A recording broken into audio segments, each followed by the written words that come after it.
Bismillahirrahmanirrahim. Assalamu alaikum. My name is Nida. Welcome to my YouTube channel.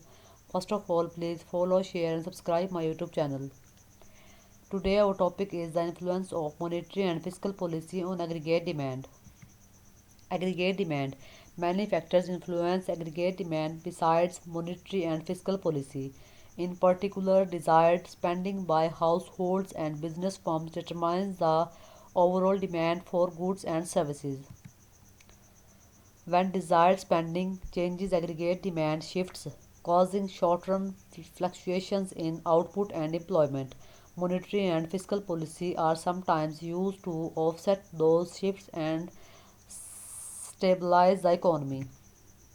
How monetary policy influence aggregate demand? The aggregate demand curve slopes downward for three reasons: the wealth effect, the interest rate effect, the exchange rate effect.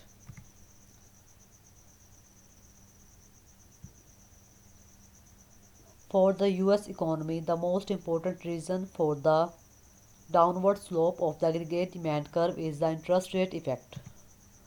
The theory of liquidity preference.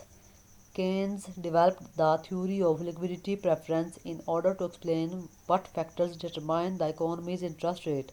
According to the theory, the interest rate adjusts to balance the supply and demand for money.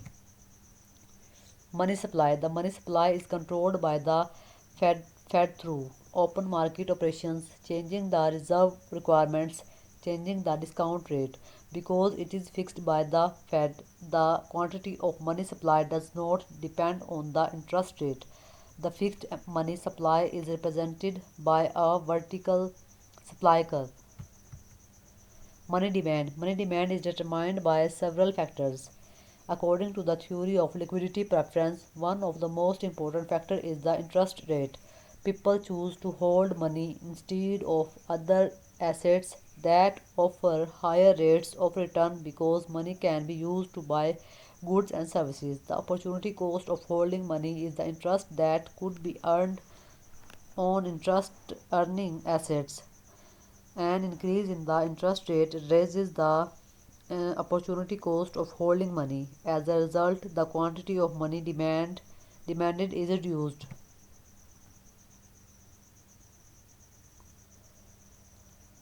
Equilibrium in the money market. According to the theory of liquidity preference, the interest rate adjusts to balance the supply and demand for money. There is one interest rate called the equilibrium interest rate at which the quantity of money demanded equals the quantity of money supplied. Assume the following about the economy. The price level is stuck at some level. For any given price level, the interest rate adjusts to balance the supply, the demand for money. The level of output responds to the aggregate demand for goods and services. The downward slope of the aggregate demand curve. The price level is one determinant of the quantity of money demanded. A higher price level increases the quantity of money demanded for any given interest rate. Higher money demand leads to a higher interest rate. The quantity of goods and services demanded falls.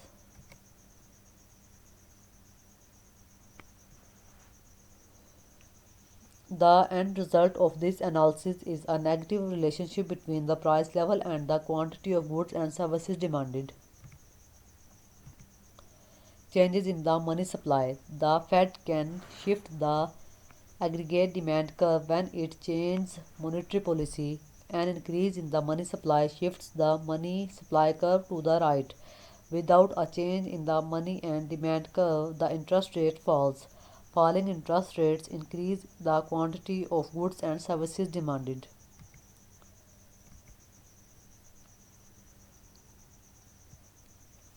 Changes in the money supply. When the Fed increases the money supply, it lowers the interest rate and increases the quantity of goods and services demanded at any given price level, shifting aggregate demand to the right. When the Fed contracts the money supply, it raises the interest rate and reduces the quantity of goods and services demanded at any given price level, shifting aggregate demand to the left. The role of interest rate targets in Fed policy. Monetary policy can be described either in terms of the money supply or in terms of the interest rates. Changes in monetary policy can be waived either in terms of a changing target for the interest rate or in terms of a change in the money supply. A target for the federal funds rate affects the money market equilibrium, which influences aggregate demand. How fiscal policy influences aggregate demand. Fiscal policy refers to the government choices regarding the overall level of government purchases or taxes. Fiscal policy influences saving, investment, and growth in the long run. In the short run, fiscal policy primarily affects the aggregate demand.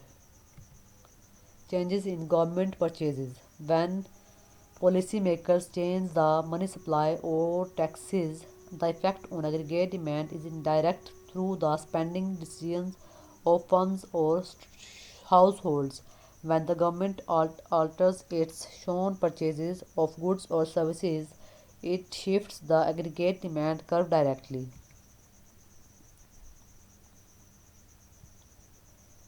Changes in government purchases. There are two macroeconomic effects from the changes in government purchases: the multiplier effect, the crowding out effect. The multiplier effect. Government purchases are said to have a multiplier effect on aggregate demand. Each dollar spent by the government can raise the aggregate demand for goods and services by more than a dollar.